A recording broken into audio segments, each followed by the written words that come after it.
Do you want more listings? Doug will tell you how to do that next.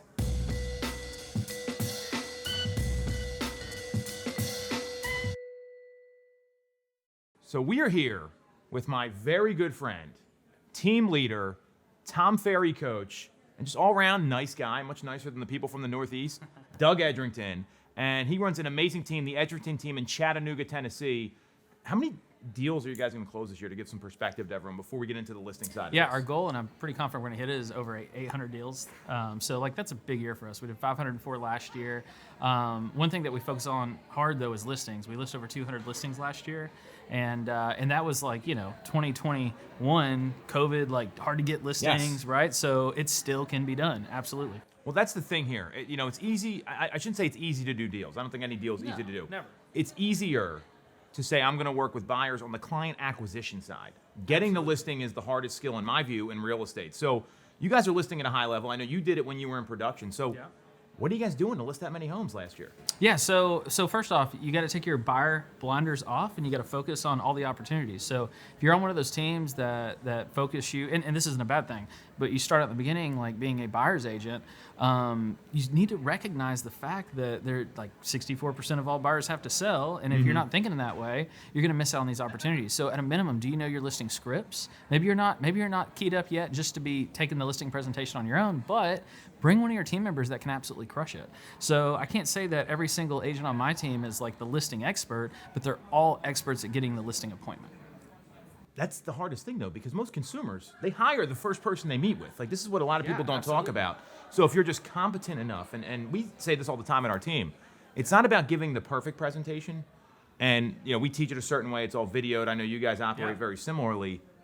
The consumer's not going to know if you missed a part of the presentation. Absolutely not. Yeah. Your goal is to get the listing on these, so you got to know how to do it. So how do you guys teach that? Yeah, so instead of focusing on a presentation, we just focus on making sure that every single one of our agents are experts at our team and what we do. So it's more about wearing the tool belt and having each tool. So, we're here at the Boomtown Unite, literally the system, our CRM that does lots of really cool things, that's part of your listing presentation. And so you just need to become an expert of it, and that you can probably describe the tools that we use with the CRM in a way that none of your competition is going to do. So it's just knowing that. It could be how you deal with offers, how your team is trained, if you're in coaching, what value proposition that is for you.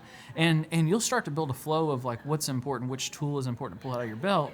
But more than anything, I think it's just know your trade inside and out.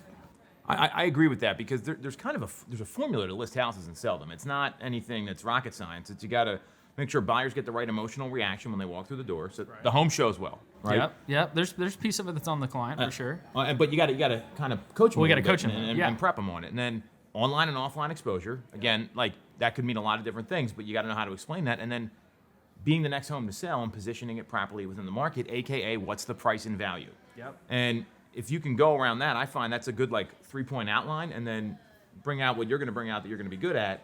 Yeah. Because you're having a business meeting with these people about their biggest financial asset. Yeah, and keep this in mind too. People are going to hire you because they like you, yes, right? And the best way to get them to like you is to actually be authentic and tell them your story. You can't just always talk about the team. You can't always talk about the brokerage. Those are aspects of your presentation. But people want to know, what did you do before the business? Why did you get in the business? What makes you different? What makes you special? We all have our superpower in the business, and so if you're just the sea of sameness, right, just like everybody else, why would they hire you versus another agent? Because you all do similarly same stuff, right? Mm-hmm. And so, but if you can just hit it off with them, the relationship, by saying, and you know what? Some people may say, I don't have that history, right? I don't have that resume yet. All right, well, tell them about your goals. Tell them about your vision. I can't tell you how many listing presentations I used to win over the years, not because of what I did in the past. I was a kid before I got in real estate. That's all I've ever done. Yes. Probably same for you, right? Yes, and literally. so for the longest time, it was let me tell you why this is so important, that you have a great experience, we get you top dollar, is because it's helping me reach my goals, the big picture of what I'm trying to accomplish. Then your clients become your cheerleader. They want to see you succeed. That's how we kind of make that realtor for life feeling with them. Well, and that's how you keep more repeat business coming in. You keep them in the store. A lot of the challenges that we're going through right now with big portals and all this other stuff, you doing a good job on the next sale goes a long way Very with that. important, very important. And also, right now we're in a time of where like you list a house and it sells right away. We're not far from where we're going to start to see more and more days on market. Yes. Which means there's going to be more for sale by owners. There's going to be more expired listings. Door knocking is going to be a lot more profitable. And so like take a step back and don't look at the peers that just got in the business. Look at some of the veterans that had to deal with, we had almost 200 days on market years and years ago, and that's a totally different animal because now you've got to help the seller have realistic expectations throughout the process. We're going to see that come back. I agree. I mean, it's not going to stay this way. And it's been this way kind of since like Q3 of 2012 when the market started ramping up again. Yeah. I was through 08, 09. I know you were too. And Yeah. it was brutal. I mean, it was not easy. Yeah.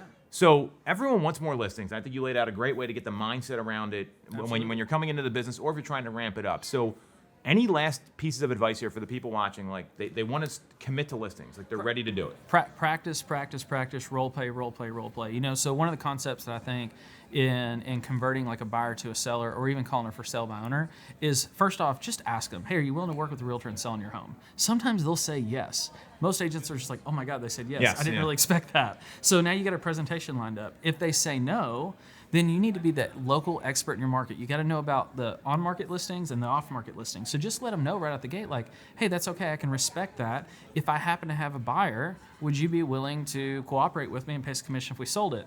90% of the time, the person that said, I don't want to list, they will pay you and they'll say yes to that. Cool, let me come by and take a look at the house and just preview it. And you either have more inventory to sell, but what I find is about half the time you get in the door, you build a relationship, and all of a sudden they're like, you know what? I don't want to do this on my own, or I'm scared to do this on my own because I didn't think about X, Y, and Z. Yep. And then you said it earlier, they usually do business with the first agent they meet. They definitely will do business for the first agent they invite in their house. 100% agree. Doug, you crushed it as always. Repeat guest. Good to see you, Thanks for buddy. coming on, my friend. Thanks.